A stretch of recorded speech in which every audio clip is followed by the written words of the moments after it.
Labdien vēlreiz! Mēs turpinam Latvijas Mēdīju ētikas padomes pasākumu, kas veltīts mēdīju aizsardzībai pret stratēģisku tiesvedību, pret publisku līdzdalību. Sāks mūsu pasākumu otrā daļa, kas ir diskusija. Es esmu Anda Rožkalne, sabiedrisko mediju tiesību sardze, Rīgas Stradiņa universitātes profesore un arī viena no 9 Latvijas Mēdīju ētikas padomes locekļiem, un man ir tas gods vadīt diskusiju, kā aizsargāt medijus Latvijā, kā nosargāt preses brīvību, un mēs kopā ar diskusijas dalībniekiem runāsim par viņu pieredzēm, izaicinājumiem, risinājumiem. Un vēlos pieteikt diskusijas dalībniekus. Sākšu ar žurnāla Ir galveno redaktoru Nelliju Ločmeli. Labdien, Nellija! Sveiciens!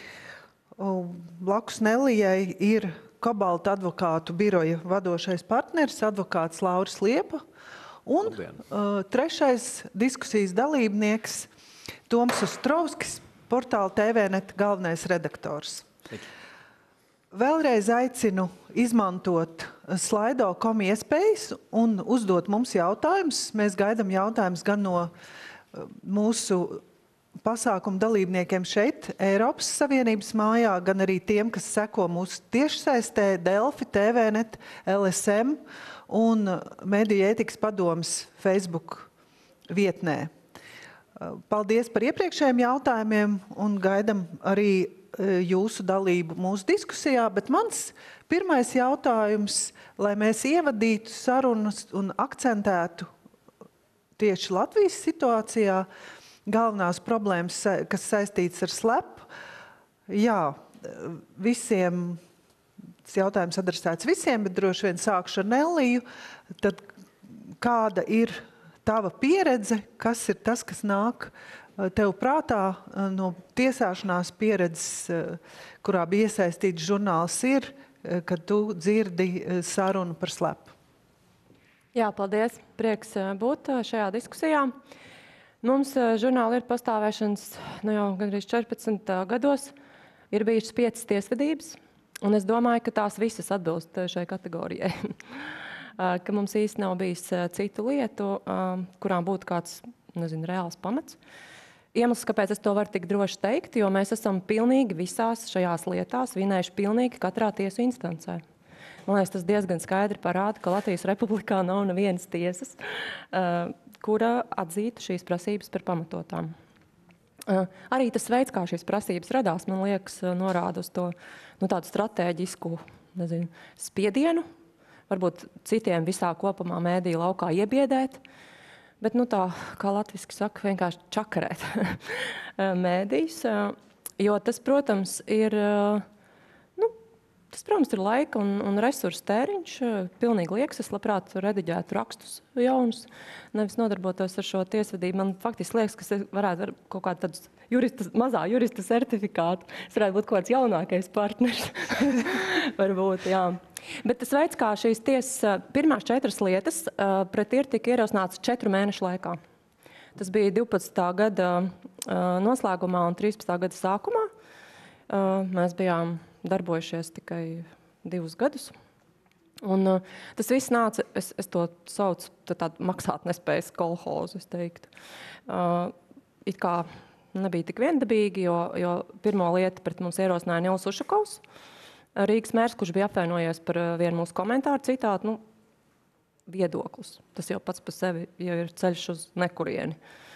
Un tad mums bija ļoti nopietnas pētījuma sērija par maksātnespējas administrācijas problēmām, kur krīzes laikā tika sagrābti uzņēmumi, notika diezgan masveidīgas krāpšanās ar naudu. Bija tāds vesels biznesa nozara, maksātnespēja, kurai bija politiskais jumts. Un tad mēs tam pieķērāmies, un tad, protams, mēs dabujām arī pretī viena no tām maksātnespējas administratoriem varenākajiem un tādiem glaunākajiem dalībniekiem Māris Sprūts ierosināja prasību pret mums, bet arī viens no viņu bijušajiem partneriem un arī ietekmīgs politiķis, Tieslietu ministrijas parlamentārais sekretārs Eigars Lūsis. Un tad vēl turklāt gadījās arī tāda par dzīvību kustība, tāda biedrība, prolaifistu organizācija, kurai nepatika mūsu liberāli uzskati. Un, principā, šīs tiesvedības prasīja gadus. Šīs noslēdzās 17. gadā. Kā jau es minēju, visās instancēs mēs uzvarējām. Kopumā prasība apjoms bija ap 50 000 eiro. Jā. Pēc 17. gada mums ir bijis vēl viena lieta, ko es arī tā kā ieskaitītu kā tad atskaņu no šī maksātnespējas kolhozu lietas, jo viena no tiesnesēm, par ko mēs bijām rakstījuši 17. gadā, gadu vēlāk pēc raksta, uzreiz pēc Saeimas vēlēšanām, iesniedz pret mums prasību, un tā noslēdzās tikai pagājušā gada septembrī. 3 no šīm lietām mēs tikām līdz augstākās, līdz kasācijai. Jā, es gribu teikt, man liekas, ka ir 3 faktori, kas nosaka, kā mēdījis var izturēt šos pārbaudījumus. Viens ir nepieciešama redakcijas drosme, uzņemties, gan pētīt šīs lietas, gan pēc tam arī atbildēt tiesā. Absolūti nepieciešama ļoti kvalificēta juridiska palīdzība, un es esmu ārkārtīgi pateicīga mūsu juristei Lindai Bīriņai. Es uzskatu, viņa ir kompetents, tāds virsotne šajās goda un cieņas aizsardzības lietās. Ļoti rūpīgs, ļoti zinošs cilvēks, ārkārtīgi vērtīga sadarbība ar viņu ir bijusi visus šos gadus. Viņa ir visas mūsu lietas aizstāvējusi un uzvarējusi. Un 3. ir arī, es domāju, īpašnieku un gatavība stāvēt aiz redakcijas, nesašķobīties, jo viena no šīm lietas ietvaros Sprūts panāca bezprecedenta lieta kā mūsu aktīva apķīlāšana. un īstenībā pat Saeimai bija toreiz jāiesaistās, lai aizliegtu goda un cieņas aizskaršanas lietās tādas izdomātas summas apķīlāt, ja, kas nav saistīts ar īstiem reāliem parādiem. Nu jā, tā ļoti interesants, aizraujošs ir žurnālista darbs. Kā jūs saprotat, pie reizes var mazliet arī apgūta jurisprudenci. Bet jā, es domāju, ka šeit droši vien ir vietā pārdoms tiesu sistēmai, vai nav iespējams jau tomēr šo visu tā kā to nervu bendēšanu un laika tērēšanu, jo tā jau ir arī valsts resursu izšķērdēšana, vai ne? Vai tomēr nav jau iespējams jau kaut kādā sākotnējā instancē vienkārši varbūt nepieņemt šīs lietas, kurām nav nekāda izredža. Bet tur varbūt juristiem ir pamatotāka viedokļa, jo, protams, tiesības uz tiesu arī ir svarīgas. Jā, paldies, Nelī, par tādu, jā, varētu teikt, tādu dramatisku ievadu. Un, lai turpinātu to mediju kolēģu refleksiju, tad, jā, žurnāla Mir kopā bija 50 000, TVNet ir lieta, kurā bija vienā lietā bija 50 000. Jā, kāds ir tavs atmiņu pavadiens? Mūsu tiesvedības ir bijušas ļoti raibas. Ir bijis gan pieminētais Nils Ušakovs savulaik Rīgas mērs, kur arī bija, ja es nemaldos, vairāk kā viena vai pat 2 no amatpersonas puses, bet tas, kas pavisam noteikti manā skatījumā atbilst tādai kvalifikācijai, bija viens tiesas process, sākot no 2014. gada, tas beidzās 2021. gada rudenī, respektīvi 7,5 gadus. Un tas bija par publicistiku, jeb par vienu viedokļu rakstu par Latvijas Nacionālo operu, kur, respektīvi, lietas būtība bija ļoti vienkārša. Krievijas iebrukums pirmais Ukrainā, kontekstā ar Krīmas okupāciju, bija tāds festivāls savulaik, Jaunais Vilnis Jūrmalā, un mēs uzrakstījām viedokļu rakstu, kur faktiski aicinājām, es bišķi paskrēju uz priekšu, bet tas galvenais punkts, kādēļ mums bija jātiesājas 7,5 gadus, bija, ka Latvijas Nacionālās operas tā laika direktors uzskatīja, ka mēs esam aizskāruši viņu godu un cieņu, uzrakstot publikāciju par to, ka ir vismaz neētiski ļaut jaunā Viļņa organizētājiem atzīmēt dzimšanas dienu Latvijas Nacionālajā operā. Raksts, protams, nebija komplementārs, bet fakts, ka summa, kuru prasītājs bija iesniedzis tiesā, bija 120, ja nemaldos, 6, 7, kaut kas tāds, 1000 eiro. Un kas faktiski bija ļoti līdzīga summai, kuru jaunā viņa organizētājs samaksāja Latvijas Nacionālajai operai par dzimšanas dienas svinībām. Dzimšanas dienas svinības notika, bet mūsu tiesas process ilga 7,5 gadus, un es nevaru lepoties ar katras, teiksim, tiesas institūcijas uzvaru, kā minēja Nelija. Mums bija rajona un apgabala tiesā, mēs zaudējām. Summa tika nedaudz samazināta līdz kaut kādiem 50 000, pēc tam mazāk. Tas vēl bija tas brīdis, kad šī summa bija faktiski jārezervē. Tas bija pirms vēl faktiski ir iniciētās Saeimas likumdošanas izmaiņām un arī nosacīti Latvijas mērogā runājot lielai TVNet grupai. Tajā laikā šī summa faktiski nozīmēja, ka tas tiek atņemta faktiski visa mūsu peļņa. Tas nozīmē, ka nekādas reinvestīcijas žurnālistos vai tam līdzīgi. Un, brīnumainā kārtā, teikšu godīgi, es necerēju, ka mēs tiksim līdz pozitīvām iznākumam mūsu gadījumā. Es biju gatavs, ka mēs iesim uz Eiropas cilvēktiesību tiesu, bet augstākās tiesas senāts jeb kasācija paveicās manā skatījumā ar tiesnešu kompetenci. Tā bija ļoti augstā līmenī, ļoti detalizēti, precīzi, skaidri uzrakstīts, teiksim, manā skatījumā atspēkojums, kādēļ šai tiesai vispār nevajadzēja notikt. Bet visam noteikti bija arī saprotami, ka Nacionālās operas direktora personā mērķis jau visticamāk nebija iegūt naudu. Tas bija mērķis aizvērt muti, apgrūtināt, radīt precedentu, lai pārējie var domāt, izdarīt secinājumus. Manuprāt, mums ir vēl šogad ierosināts vismaz viena. Reāli mums šogad ir 3 tiesas, no kurām es domāju, ka 2 no tām varētu atbilst SLAPP, ja mēs līdz tam kādreiz nonāksim arī Latvijas nacionālās likumdošanas kontekstā pēc dažiem gadiem. Tā ir viena reliģiskā sekta, ļoti varena, starptautiska, kas uzskata, ka stāsti, bijušo dalībnieku stāsti ir vēršanās pret šo reliģisko organizāciju. Tas ir viens. Un otrs būtu, manuprāt, skaidri tāds raksturojošs institucionāls SLAPP precedents, lai arī summa nav liela, tomēr institucionāli šī te iestāde ir ļoti spējīga gan regulēt, gan ierobežot, gan veikt represijas, arī soda formā un citādi iespējams arī kaitējot, ja viņi uzskatītu to par vajadzīgu. Ir Nepal ierosinātā lieta, jeb sods, kuru mēs pārsūdzējām. Rajona tiesa uzskatīja, ka Nepal argumentācija ir korekta, respektīvi atstāja spēkā. To mēs esam pašreiz pārsūdzējuši, un tad skatīsimies tālāk, kā mums ies. Atgādiniet, cik bija sods? Kā lūdzu? Prasītais sods, cik? 8000 no maksimālā 10.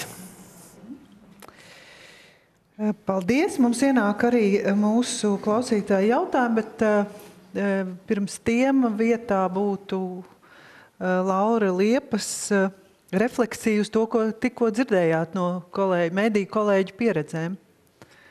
Jā, liels paldies par uzaicināšanu. Man jāsaka, ka es tiešām lepojos ar iespēju būt klāt šajā diskusijā, ne tikai tāpēc, ka mana pirmā mediju lieta, kur es pārstāvēju mediju un žurnālistu, bija gandrīz pirms 30 gadiem, kuru, diemžēl, mēs zaudējām, bet es vēlāk pastāstīšu, kāpēc. Bet arī tādēļ, ka Kobalta birojā patiešām ir ļoti jaudīgi un izcili kolēģi, advokāti, kas darbojas tiesvedības prakses grupā, mediju aizstāvībai, kolēģi Linda Bīriņa, izcilniece, kolēģi Gabriela Šantāra, kuru jūs pirms mirkli dzirdējāt. Un mūsu pamata fokus ir palīdzēt medijiem, un arī atbildot uz vienu no jautājumiem, kas mūsu viesei tika uzdots, arī palīdzot individuāliem pētnieciskiem žurnālistiem. Šeit es gribētu aizsteigties priekšā un uzreiz jau pateikt, ka nav tā, ka viņi šodien būtu vieni paši laukā. Ja. Pirmkārt, diezgan daudz Latvijā advokātu, kas vai nu pro bono vai daļēji pro bono palīdz tiem mediju pārstāvjiem, kur patiešām nav resursi, kur nav organizācija aiz muguras. Otrakārt, ir gan reģionāls, gan starptautiskas organizācijas, kas arī var palīdzēt ar padomu un arī tā skaitā ar resursiem. Ja, tāpēc es gribētu sacīt tā, ka mēs esam diezgan attīstītā sabiedrībā. Treškārt, ļoti svarīgi ir tiesu kompetence. Un es gribētu teikt, man tiešām ir prieks arī par TVNet pieminēto augstākās tiesas kompetences vienā ļoti konkrētā, skaļā lietā. Man ir liels prieks arī par administratīvā procesa tiesnešu kompetenci, jo diezgan daudz jautājumu, kuros mediju un vārdu brīvības principi ir jāvērtē tiesām, daudz šīs lietas nonāk administratīvajā procesā. Sarežģītāk ir ar vispārējām tiesām, jo, ja jūs atceraties, arī viena no mūsu biroja lietām bija valsts policijas veiktā kratīšana Latvijas televīzijas žurnālistas Ilzes Naglas dzīvoklī, kurā tika savākti viņa darba instrumenti, dators un tā tālāk. Šai lietā vispārējās tiesas tiesnesis dodot atļauju kratīšanai, nemirkli nešaubījās, saprotot, apzinoties, ka tātad dzīvoklī atrodas žurnālists darba telpa, tā skaitā žurnālisti, kas kaut arī strādā publiskā sabiedriskā mēdījā, skaidrs, ka lietoja savu privāto iekārtu. Ja. Eiropas cilvēktiesību tiesa rekordīsā laikā Ilzes Naglas lietā pieņēma ļoti spēcīgu spriedumu, kuras argumentācija, man jāatzīst, diemžēl, joprojām nesasniedz pilnībā policija un tiesas. Kāpēc? Tāpēc, ka mediji ļoti bieži, ja varētu tā teikt, staigā pa karstām oglēm.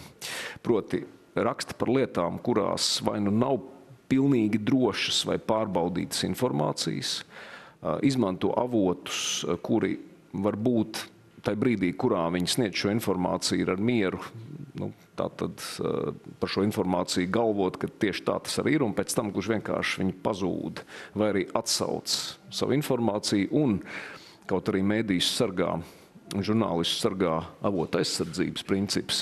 Tas nav tik stiprs kā, piemēram, grēksūdzes vai advokāta noslēpuma princips. Ja, tātad īsti ar to tu nevari tiesā bloķēt prasības.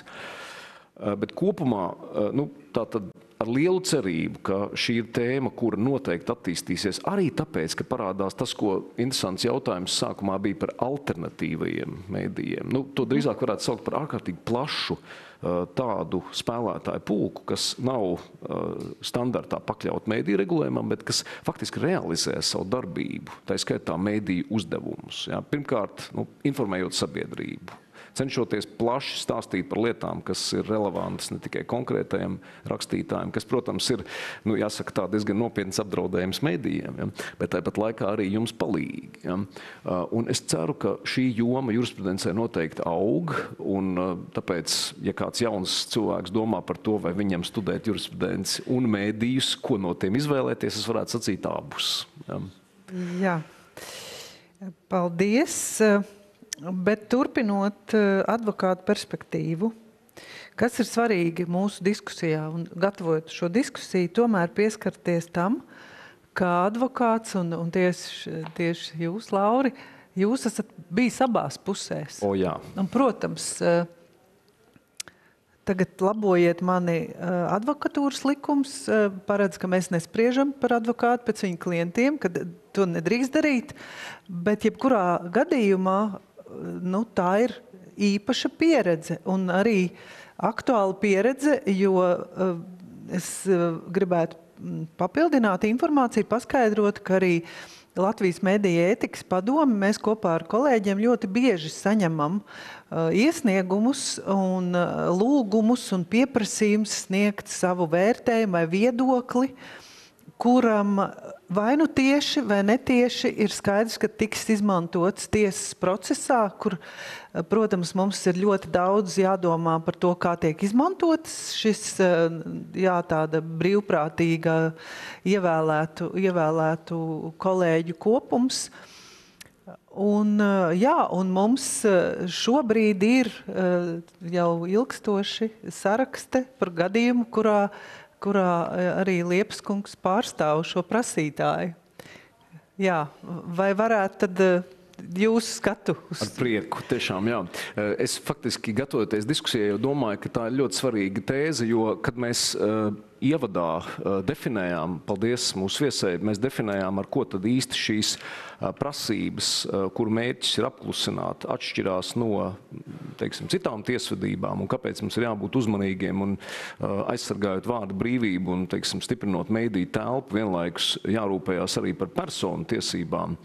Te ir diezgan būtiska atšķirība. Ir jānošķir tās tiesvedības, kurās, un es minēšu piemēru manai pirmai šai tiesvedībai 90. gadu vidū, kurās medijs ir kļūdījies. Mediji kļūdās, visi kļūdās, advokāti kļūdās, mediji kļūdās, un dažkārt tās kļūdas ir tādas, par kurām tu var teikt, ok, tas nebija svarīgi, to var atsaukt, ar to arī pietiek, bet ir tādi gadījumi, kuros ar šo atvainošanos nepietiek. Un paldies mediju padomē vienā lietā, kurā jūsu slēdziens arī parādīja klientam, ka klientam ir taisnība. Proti, medijas publicēja nepatiesu informāciju par viltotu certifikātu. Šis ir morāli ļoti sarežģīts gadījums, jo cilvēks neticēja Covid nāvējošiem efektam. Cilvēks uzskatīja, ka viņš var dzīvot tālāk, un, diemžēl, viņš aizgāja. Taču vēl papildus tam situācijas komplicētība ir tajā, ka medijs nekādēļ konstatēja vai izdomāja, vai varbūt bija nepatiesa kaut kāda ziņa noplūda vai informācija par to, ka šim cilvēkam esot bijis viltots certifikāts. Un nepārbaudot šo faktu, tātad šāda ziņa tika publicēta. Un mans retoriskais jautājums ir, ko darīt radiniekiem, kuru, teiksim, aizgājējs kopumā ir bijis ar augstu reputāciju, ļoti pazīstams un cienīts cilvēks, par kuru viņa pēdējais dzīves posms ar tādu melnu, tumšu punktu, faktiski aizslauka visu, ko viņš ir savā dzīvē izdarījis labu. Man atbilde ļoti vienkārši. Iet pēc taisnības. Jā, es varbūt paskaidrošu, jo mūsu mājaslapā, Mediju ētikas padomes mājaslapā ir šis atzinums, un es gribu atgādināt, ka tas ir iesniegums par no Arņa Cimdara ģimenes locekļiem, ko mēs uzskatām iekšēji, kā faktiski 1000 gadas vienu no lielākajiem pārkāpumiem, jo iznāca tā, ka šis nepatiesais, kā vēlāk izrādījās pēc policijas izmeklēšanas paziņojums par it kā viltotu vakcinācijas certifikātu, iznāca, ka amatpersona tiek apvainota krimināla pārkāpumā, dokumentu viltošanā. Un tas ir ļoti smags apvainojums, un mēs arī to vērtējām, ņemot vērā kā prioritātes cieņu pret cilvēku, kurš tobrīd vairs nav starp mums, un neredzējām nekādu pamatojumu bez pārbaudīšanas, ilgākas, rūpīgas izvērtēšanas ļoti ātri publicēt, ja gadījumā bija tāda informācija žurnālistu rīcībā. Nu jā, bet runājot par to, vai vispār, teiksim, šādās situācijās arī jūs pieminētais gadījums, kurā tā tad ir reliģiska organizācija, par kuru ir pieejama kāda informācija.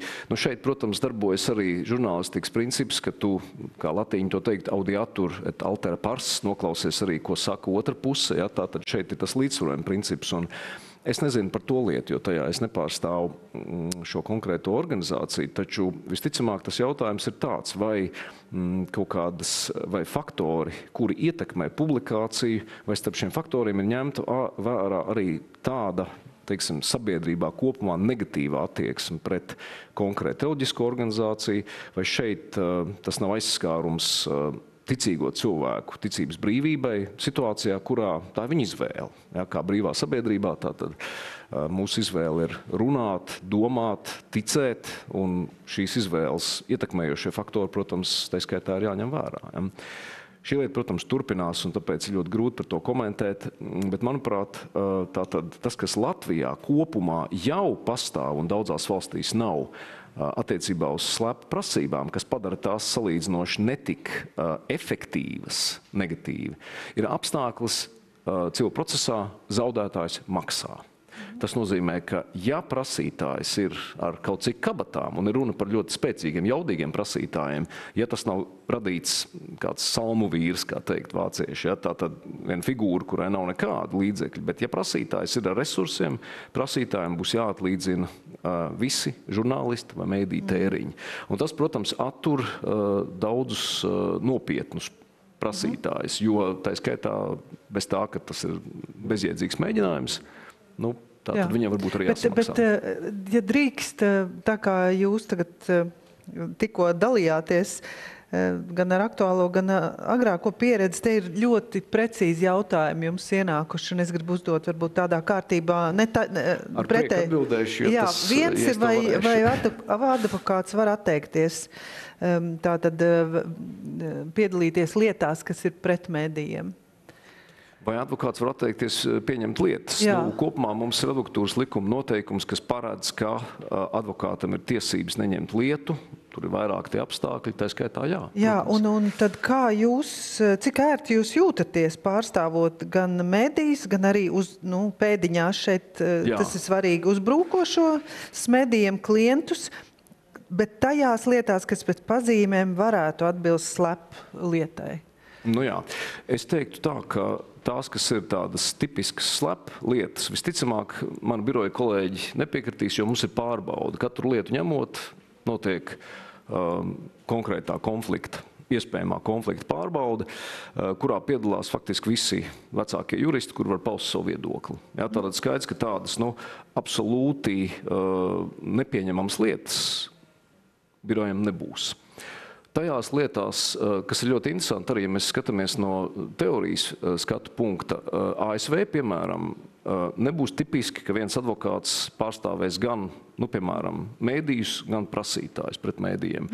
Jo ASV regulējumā ir tā saucamais pozicionālā konflikta aizliegums. Tas nozīmē, ka ja tu pārstāvi viena veida prasītājus, tu nedrīkst ņemt otra pretēja veida prasītājus. Eiropā šāda prasība nav, jo Eiropā ļoti precīzi, jūs teicāt, advokatūra ir nodrošina tiesības un pārstāv personu, kurai ir prasījums, kas ir pamatots. Ja, mums nav tiesību, faktiski es arī to slepu gadījumu skatos no skatu punkta, ka advokātam nav tiesību ņemt lietu, kuru tas redz, ka tajā nav pamatojumu, kura tā teikt būtu zaudēta lieta. Ja vien, protams, klients nesaka, nē, man tas ir principiāli, esmu gatavs tur cīnīties, pat ja es arī tajā zaudēšu. Jūs jautājat man personisko viedokli. Man ir neiespējami ņemt lietu, kurai nav kāds aspekts, kurš man ir svarīgs, kuram es ticētu. Ja, piemēram, es redzu, ka tā ir prasība pret mēdīju, tad pretējā pusē ir vai nu tiešām nepatiesa informācija, personas, kas ir aizskartas, personas, kas vairs mirušie nevar sevi aizstāvēt, kādam viņi ir jāaizstāv. Vai gadījumā tātad, ja mēs ņemtu reliģiskas organizācijas prasību pret mēdīju, jautājums ir, vai tā ir, teiksim, tūkstošgadīgi iespaidīga organizācija, kurai pilns kabats ar naudu un tā tālāk, par kuras reputāciju tāpat nebūtu jāuztraucās, vai arī tā ir salīdzinoši neliela, kuras pastāvēšana, piemēram, ir aizliegta Krievijā diktatoru režīmu dēļ, jo viņiem nepatīk, cik patstāvīga ir šī organizācija. Organizācija, kura neuzspiež saviem biedriem savu ticību, bet kurā var iestāties un no tās var izstāties. Ja, tātad, ja es redzu, ka šeit ir tas ticības brīvības aizskārums, man tas liekas pietiekami jaudīgs arguments. Paldies. Bet tas ir mans personīgais viedoklis. Nelī bija komentārs, un tad man būs jautājums arī, kas adresēts Rienā. Jā, es gribēju vienkārši klausītāju labad vienu repliku tam, ko Lauris teica par to, ka mums ir šīs te garantijas, ka civila prasībās zaudētājs samaksās. Es gribēju pateikt, jā, principā tā ir, bet nav tik vienkārši. Mūsu šajās lietās ir bijusi pieredze. Mums ir bijis gadījums, ka tiesa aizmirst izlemt par šo. Vienkārši aizmirst. Tas nozīmē, mums ir atkal jāiet un jāprasa, lai šo vispār atlīdzību par izdevumiem tiesāšanās liktu samaksāt.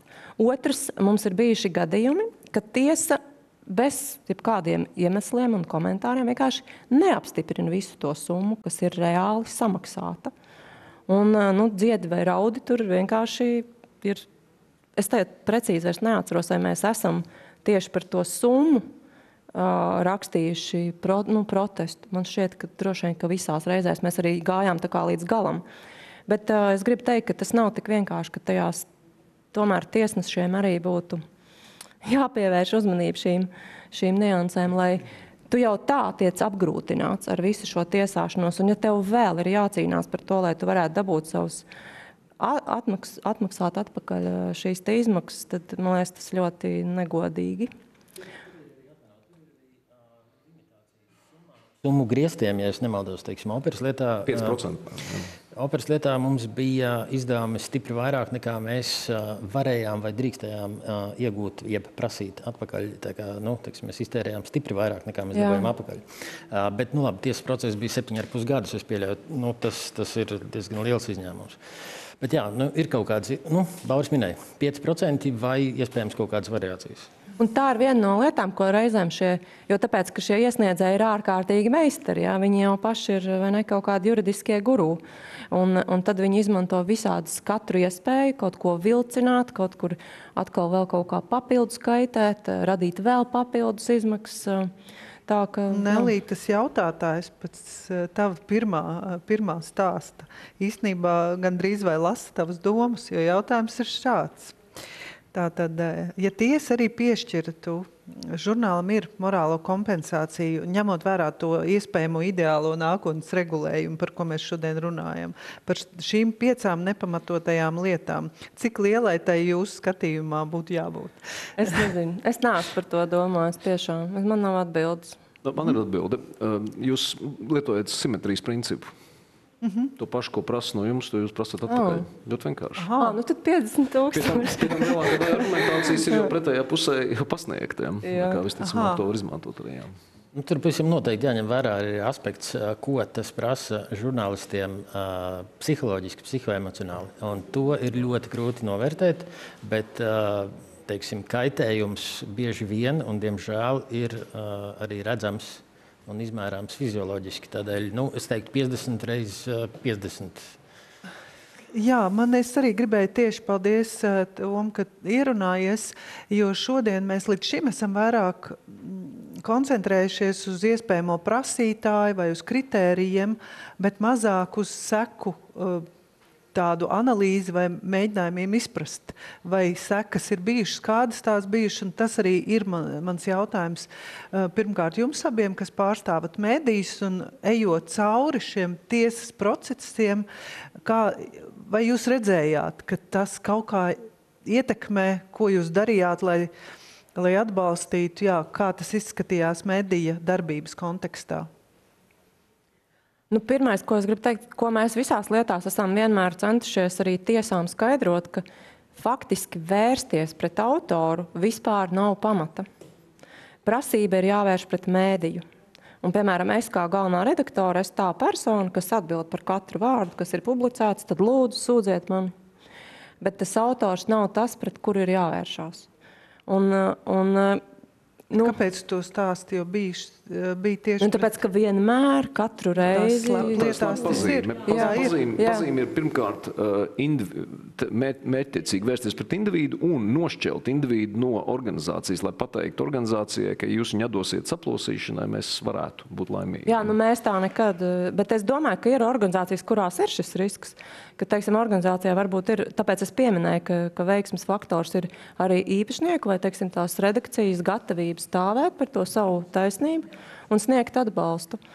Jā, ir risks. Mēs esam strādājuši abas kopā šādā organizācijā, kur, kad es nomainīju darbu, es paliku viena pati tiesas procesā. Un nebija tā, kā tas gan bija 1000 gadu smijā, kad goda cieņas aizskārums vēl bija kriminalizēts un ejot uz tiesu. Īpaši labvēlīgs kolēģis man teica, ja drīkst šajā atmiņu pēcpusdienā piedalīties, man teica, tad jau cerams, ka tevi nearestēs, ja tajā tiesas zālē. Bet tā arī bija, un arī kolēģi no radio, kas man intervēja, viņai bija līdzīga pieredze, ka nomainot darbu, tava iepriekšējā darba vieta, par kuras rakstu gadiem ilgi, man laikam bija kādi 3-4 gadi, ir process, tevi atstāja vienu pašu un pasaka, ka mēs neko nedarīsim, cīnies pats saviem spēkiem. Un tā arī bija. Es meklēju advokātu, un man paveicās, kā es uzskatu, ka advokāts ļoti kompetents, tagad gan vairs viņš nav mūsu vidū, viņš man atļāva maksāt tik, cik es varu. Es arī centos diezgan daudz arī maksāt. Es varu godīgi pateikt, tad bija vairāk maksājumi, kas līdzinājās manai mēneša algai. Bet darbs bija ļoti rūpīgs, un es tiešām esmu priecīga, ka tas tā beidzās. Teiksim. Bet, protams, bija ļoti grūti strādāt, un jā, varbūt, ka tu var turpināt par to, kas notiek redakcijās attiecībā pret tām sarežģītām tēmām. Manuprāt, ir ļoti nepareizi, ja redakcija, jeb galvenais redaktors un tā skaitā arī uzņēmuma vadītājs, jeb direktors neaizstāv un negarantē gan tiesiska rakstura, juridiska rakstura aizstāvību, gan arī psiholoģiska kaut kādas veida kompensācijas. Es nedomāju naudiskā izteiksmē, bet konsultatīvā formā ar profesionāļiem. Es uzskatu, ka ir absolūti nepareizi šīs lietas negarantēt un vēlams to arī dokumentēt līgumos, darbinieku un darba devēju līgumos.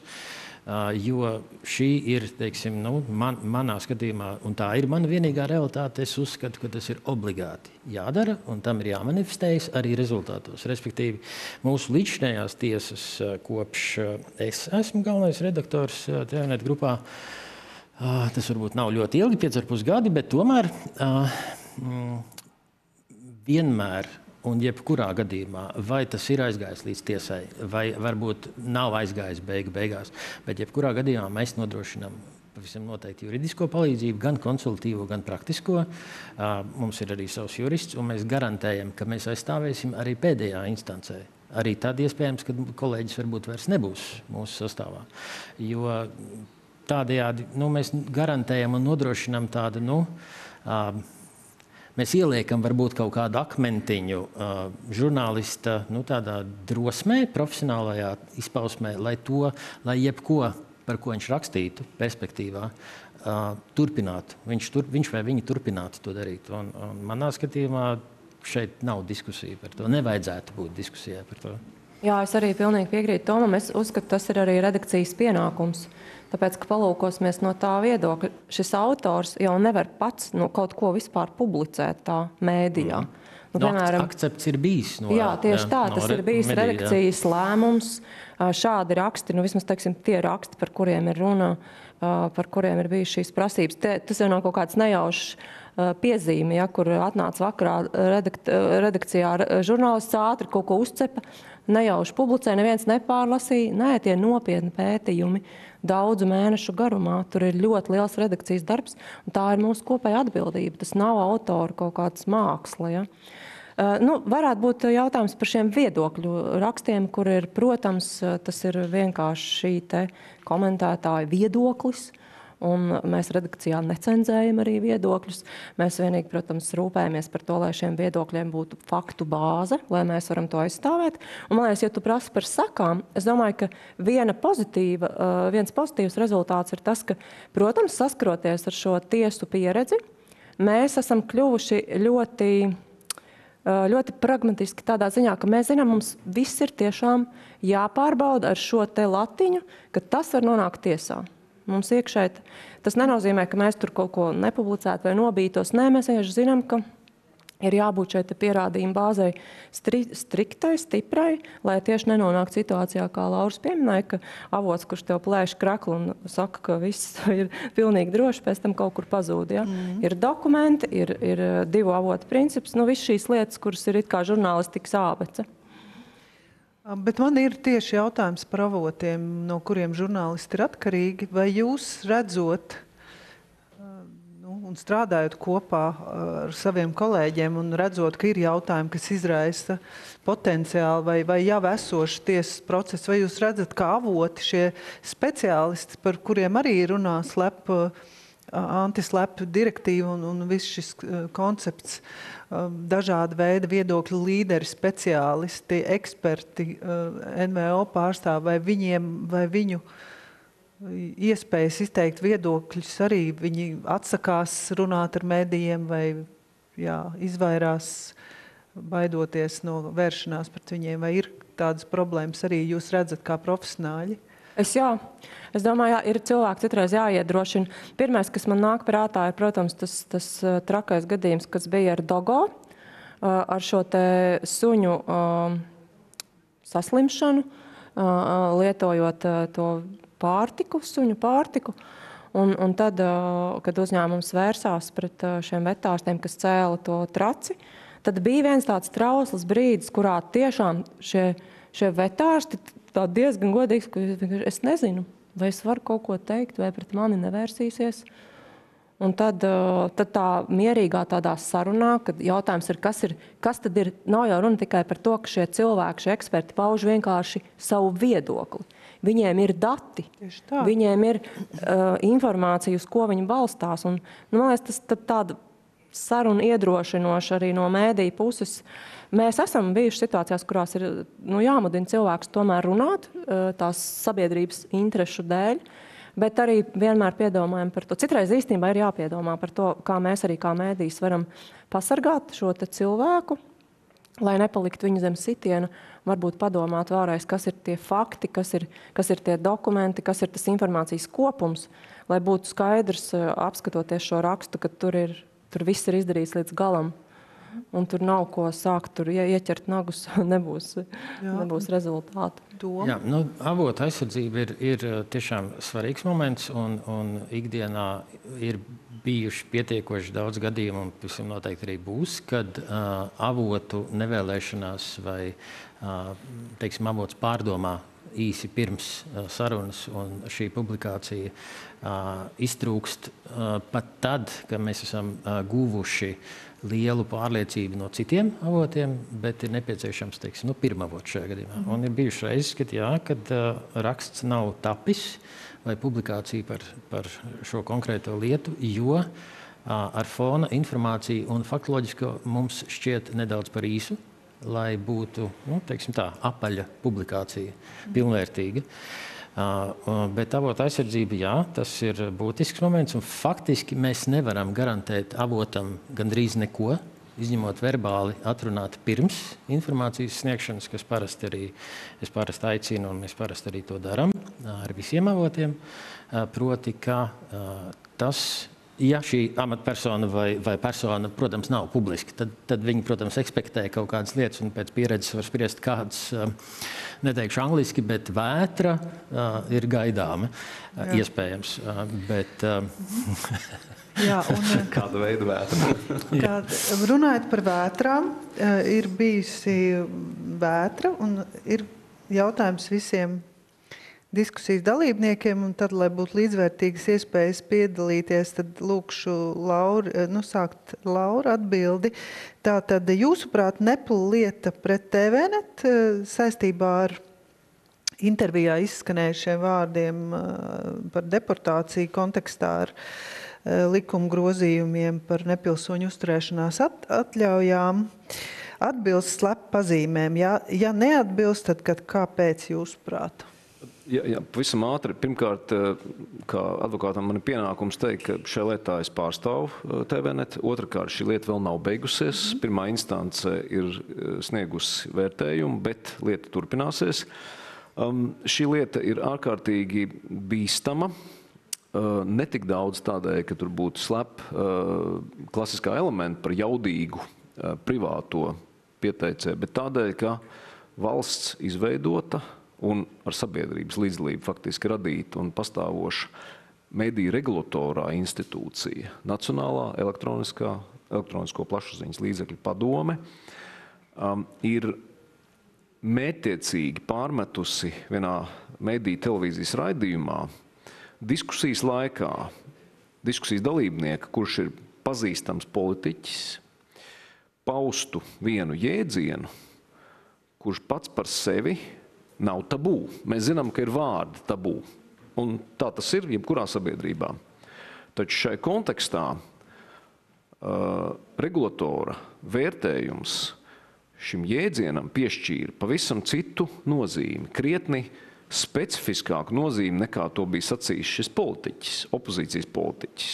Un tā tad tālāk jau ne tikai uzlādējot šo jēdzienu ar pavisam citu nozīmi, nekā tas bija diskusijā, bet jau tālāk spēlējot ar šo uzlādēto jēdzienu, būtībā viņi paši uzvilkās un teica, un tas ir apdraudējums, un tas ir mega apdraudējums, un šo jēdzienu ne tikai nedrīkstēja lietot, bet sarunas vadītājiem, televīzijas raidījumu, pie tam tas ir televīzijas raidījums, ja, tas nav ieraksts, ja, kurā tu tur lipini kopā, ja, raidījumu vadītājiem bija nekavējoties tātad jārēģē. Ja. Pēc tam interesanti, ka reakcija bija. Ja. Tātad faktoloģija, es atvainojos, ka tie, kas zina šo situāciju, droši vien piedodiet, es atkārtojos, bet reakcija bija ļoti konkrēta. 2 raidījuma vadītāji, kur ļoti asi kapāja visus diskusiju dalībniekus, tā skaitā šo konkrēto cilvēku, viņi uzreiz teica, nu, pagaidi, vai tu vari lietot šo jēdzienu, tas ir tā kā neatbilstoši, mazliet tā kā pa spēcīgu, ja, konkrētais situācijas aprakstam. Tātad varētu sacīt tā, ka tā bija ļoti interesanti, ļoti dinamiska dzīves saruna ar ļoti profesionāliem raidījuma vadītājiem, kuras beigās, nu, tātad sekošas 8000 sots. Ja. Tas nav slepi, tāpēc, ka te ir privāti. Varbūt, es nezinu, varbūt ekspertu viedoklis varētu atšķirties, bet šeit ir regulatorā funkcija, un tāpēc tas ir bīstamāks, jo tā jau ir publiskā cenzūra. Ja, tas nav tātad privātais mēģinājums kādu apklusināt, bet tā ir publiska cenzūra paziņojums visiem. Tā, visi, kas tagad lietos jēdzienu deportāciju, visiem būs slikti. Ja. Jā, pārējie dalībnieki. Nu, grūti piebilst kaut ko Laura teiktajam, jo šajā gadījumā Lauris ir un mēs esam savā ziņā ieinteresētās personas tiesas procesa dēļ. Bet vērtējums jā vai nē, līdzīgs slep, tāds bija jautājums. Manuprāt, tas varētu klasificēties par slepu, bet man ir, godīgi teikšu, stipri vairāk jāiepazīstas gan ar Kobalta izstrādāto, kā kolēģi minēja, ideju kopsavilkumu, kas ir pieejams tepat, gan arī jāsaprot un jāapsver Laura minēto par privāto un publisko cenzūru. Varbūt, kad ir atšķirība, un varbūt, ka tas neklasificējas. Bet dotajā brīdī ar informāciju, kas ir manā galvā, kas varbūt nav nepilnīga, kas ir nepilnīga, es teiktu, ka pavisam noteikti es redzu slepu vismaz korelācijas kaut kādā. Bet man tiešām ir nepieciešama daudz vairāk informācijas pašam, lai es varētu, teiksim, atbildīgi dot savu informētu viedokli par šo. Nelī? Es teiktu, ka tas ir noteikti cenzūras gadījums. Cenzēt viedokli, pat paziņot, ka šādus viedokli nedrīkst paust publiski. Es skatos gan uz šo, gan uz jau citiem iepriekšējiem. Ir vairāki soļi no šīs organizācijas bijuši, kas man tiešām liek batiem stāvus sacelties. Es nesaprotu, kāpēc Latvijas Republikā ir jāuzņem šāds cenzējošs kurs valsts iestādēm. Kaut kāda organizācija te lienošā ir redzama. Un tas man uztrauc, protams. Es galīgi nevaru to atbalstīt, un es tāpēc domāju ļoti labi, ka organizācijas pret to vēršās. Ļoti ceru, ka tiesas arī būs kompetentas un nākošajās instancēs arī dos to savu vērtējumu, jo šādas lietas ir saknē jāravē ārā. Un jāiet kaut kā līdz pat Eiropas cilvēktiesību tiesai. Te ir arī viens aspekts, teiksim, operas lietā mums bija daudz instances. Šeit ir reāli nacionālā līmenī ir tikai 2, ja es nemaldos. Es arī biju prom no valsts tajā brīdī. Es pirms tam arī pats nezināju, kad ir šajā gadījumā ir tikai 2 instances. Nākamā, kas būs tagad, būs pēdējā, un pēc tam ir tikai Eiropas cilvēktiesību tiesa. Tā kā šī ir tāda specifika, kur arī ir vārda brīvība vienkārši fundamentāla lieta demokrātijā. Un mēs varam visriņķī paskatīties, kas notiek Krievijā, kas notiek citur Eiropas valstīs, kur teiksim, tikko arī Polijā, vai ne, starptautiskās institūcijas spiestas atzīt, ka šīs ir demokrātiskas vēlēšanas, bet tās nav vairs godīgas. Tieši dēļ kāpēc? Tāpēc, ka valsts administratīvais resurs tiek izmantots politiskiem mērķiem. Mums ļoti tam jāsako līdzi, mīļie draugi. Šie visi piemēri apkārt rāda, cik demokrātiskā brīvība ir trausla. Mums katram savā vietā tā ir jāaizstāv. Un tāpēc katram mēdījam, kuram brauc virsū šādi te cenzori, ir jāiet uz tiesu un jāaizstāv. Un es ceru, ka tiesas arī saprot savu atbildību. Tiesnešu kompetence jau izskanēja vairāk kārtīgi. Tiesnešu kompetence spēlē pavisam noteikti milzīgu lomu. Teiksim tā, mana pārliecība par tiesnešu erudīciju vai viņu kompetences līmeņa celšanu ir ļoti, teiksim tā, es neticu. Tā kā faktiski, skatoties uz jau diskusijas nosaukumu, kā aizsargāt medijus Latvijā, visam noteikti ir skaidrs, ka tas jādara pašiem medijiem tikai un vienīgi, jo paļauties uz tādu plaša mēroga tiesu kompetenci mediju lietās, diemžēl, pašreiz nevar. Un, faktiski tas nozīmē, ka mums pašiem ir jācīnās, un tieši tādēļ šī mediju aizsardzība pret slap vai slep varētu būt tiešām vērtīga nodeva vai deva nacionālā līmenī, ja vien tas neatieksies tikai un vienīgi starp valstu, jeb trešo valstu un Eiropas Savienības līmenī. Es tikai gribēju izpiedot, es atkal neesmu tāda pesimists par tiesnešu kompetenci. Es uzskatu, ka var katrs spriedums, kurā teiksim, mēdīji ar advokātu kompetentu palīdzību sniedz ļoti kvalificētus viedokļus, tas viss jau veido šo te bāzi.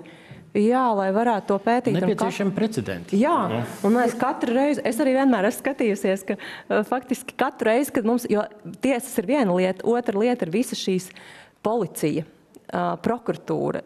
Es domāju, mēs visu laiku to vien darām, kā izglītojam šos tiesības sargus, ja, par vārda brīvības fundamentālo lomu. Un es uzskatu, tas ir daļa no mūsu darba. Jā. Mums ir komentārs no kolēģis Fluturas Kusarikundas. Yes, very briefly. It was mentioned whether this case of having an administrative fine from the regulatory body can be considered as a slap.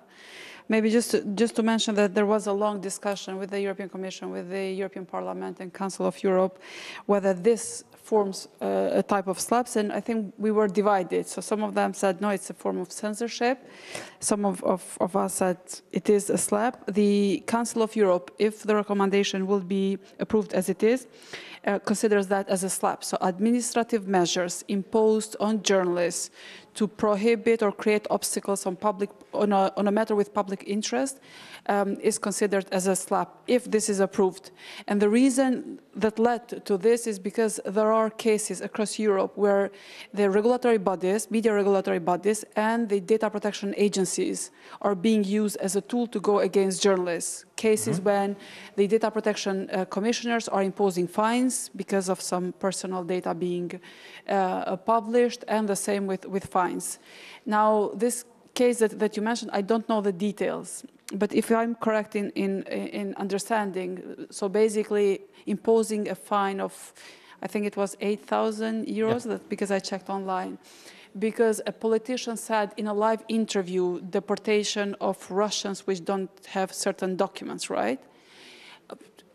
I have a PhD in European Court of Human Rights case law on Article 10, and there is a clear standard that reporting words of others does not bear liability unless those words incite directly violence or call for violence. So I'm really surprised with the decision of the Council. It's such a basic standard. The other standard is that if that broadcasting is being rebroadcasted by another media company or is quoted by another media company, you cannot hold them responsible. And the third standard is that for journalists to correct what is being live is very difficult. So there you have some margin of flexibility, because it's not the same as if when you go and you edit what somebody said, and then you can add, you can think about it, you can consult, or in cases when it's live, it's very difficult. So for me, this case is and plus add here, if it's true that if you get 3 fines, then your license is revoked.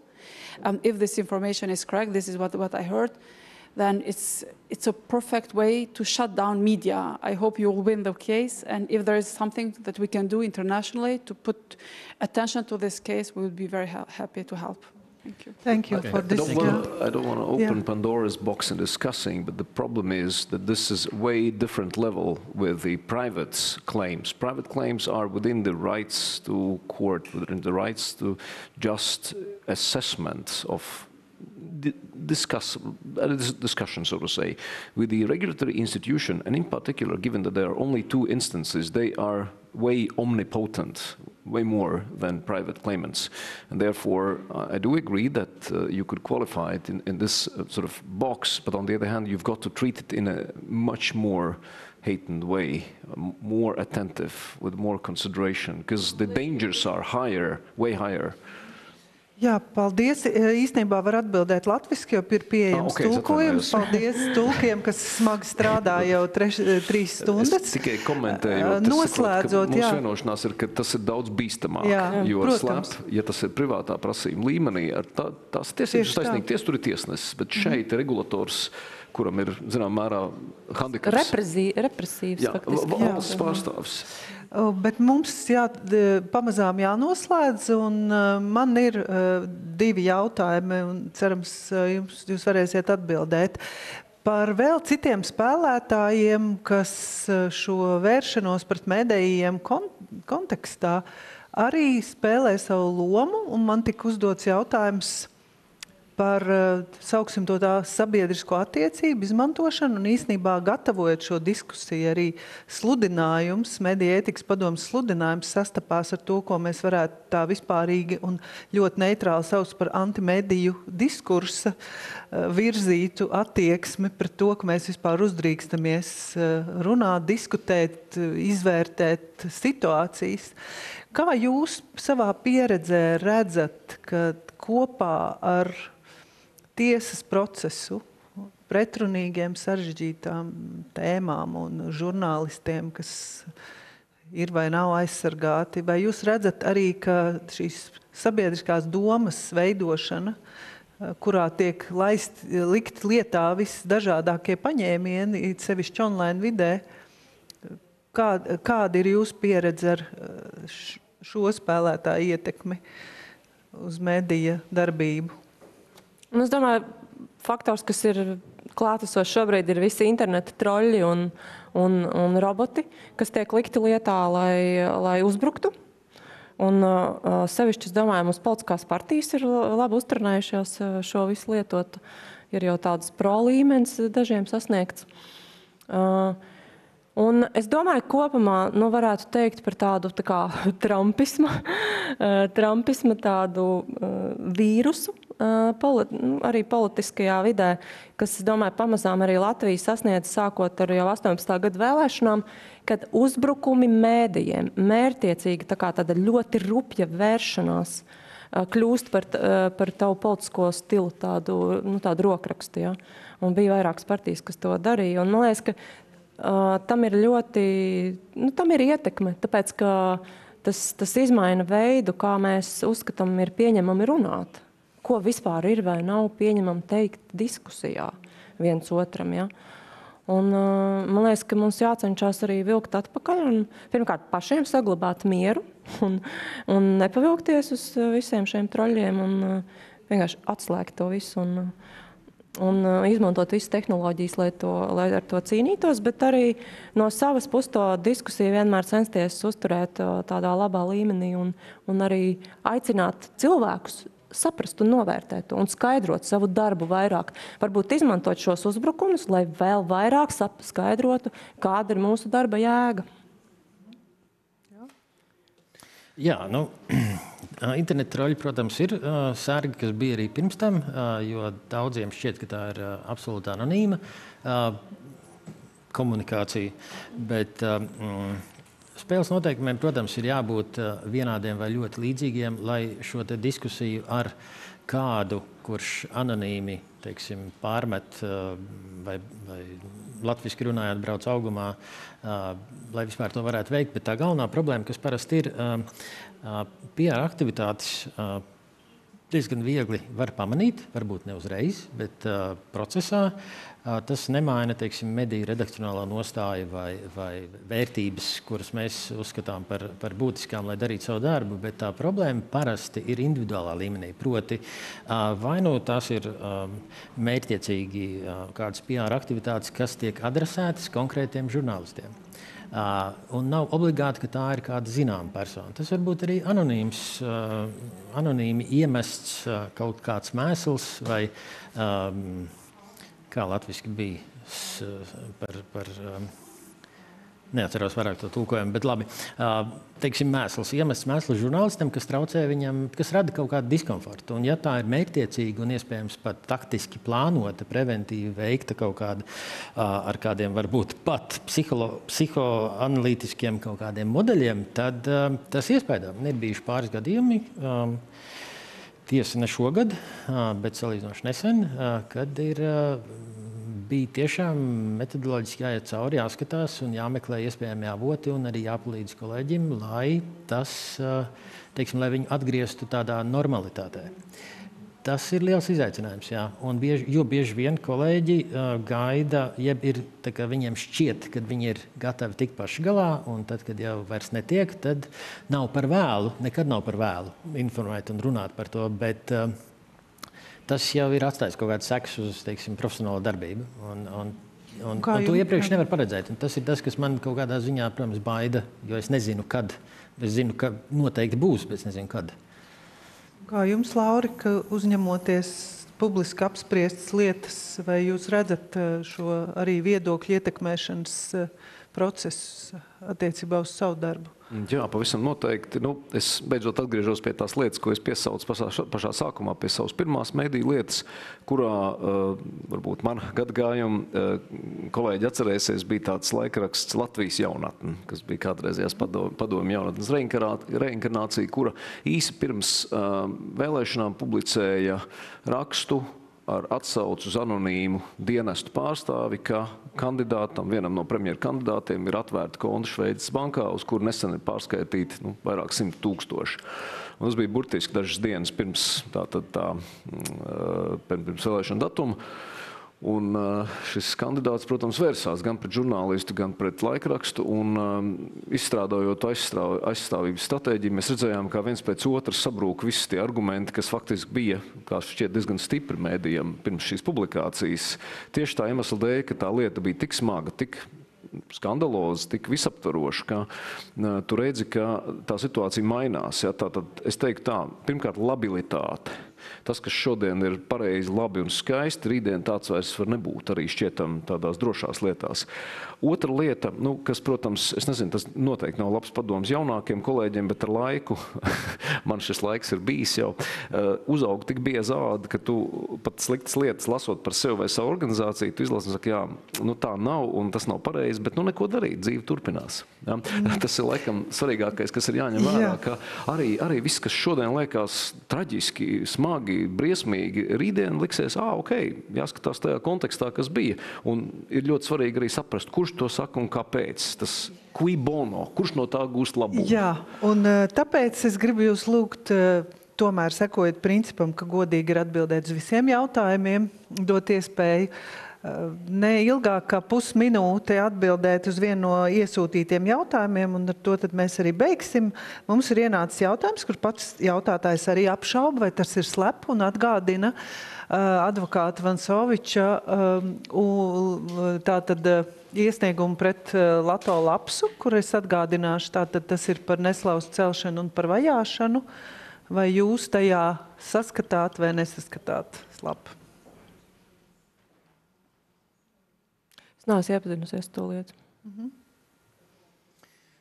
Jā, es arī neesmu iepazinies, bet tīri tā vispārīgi runājot, šis varētu būt 50/50, līdzīgi kā bija diskusija, ko minēja kolēģi Eiropas komisijā, proti iesniedzējam ir jābūt drošam par to, ka informācija, kuru publicējas, vienalga, vai tas tā ir lapa, medijas vai kāda persona, ka šī persona ir ar, teiksim tā, neaptraipītu reputāciju. Un ja ir šaubas, tad var, protams, pieiet tehniski, un, kā minēja arī Lauris, var skatīties, vai faktoloģiski viss ir ok. Ja nav, tad jā, šo procesu var veikt, ja ir tāda vēlme arī advokātam, pieņemsim. Es nerunāju tieši par Lauri, es runāju vispārīgi. Tā kā, es teiktu, ka Manā skatījumā nē. Šis neatbilst slap. Es teiktu, tur ir jāskatās precīzi, kāda veida prasība tā ir. Man jāatzīstās, tiešām neērti, bet es neesmu detalizēti iepazinies ar prasību. Bet, ja esmu pareizi sapratis, tātad tas, ko kolēģis prasa pret žurnālistu Lato Lapsa, ir tātad attiecās uz 2 blokiem. Pirmais ir faktoloģija. To, kas attiecās uz advokātu pagātni, pirms neatkarības, tātad, kur viņš bija tiesnesis Latvijas PSR tiesā. Tātad faktoloģija. Par faktiem es domāju, ka nav diskusija. Jebkura cilvēka biogrāfija un fakti, protams, ir publiskojami pat tad, ja tie ir nepatīkami, sāpīgi, ja tie atgādina kaut ko, kas varbūt mums šodien būtu licies savādāk. Otra daļa ir viedokļi. Ja, un tā arī, laikam, te visiem šeit nav tas īpaši jāskaidro, bet tā viedokļa daļa ir tā, kurā jau tu vari sākt vērtēt, vai šie viedokļi ir tik tālu aizskaroši un tik tālu pazemojoši, ka tie rada morāls ciešanas adresātam un jāvērtē no šī skatu punkta. Tā vajāšanas daļa. Jā, tā tad ir vai nav vajāšana. Kas radīja bailes vai ne, ģimenē un ilgstošu stresu. Saku paldies par ļoti auglīgu, ļoti daudzveidīgu diskusiju visiem dalībniekiem. Žurnāla ir galvenajai redaktorai Nelijai Ločmelei, advokātam Laurim Liepam un TVNet galvenajam redaktoram Tomam Ostrovskim. Paldies un tiekamies nākamajos Mediju ētikas padomes pasākumos.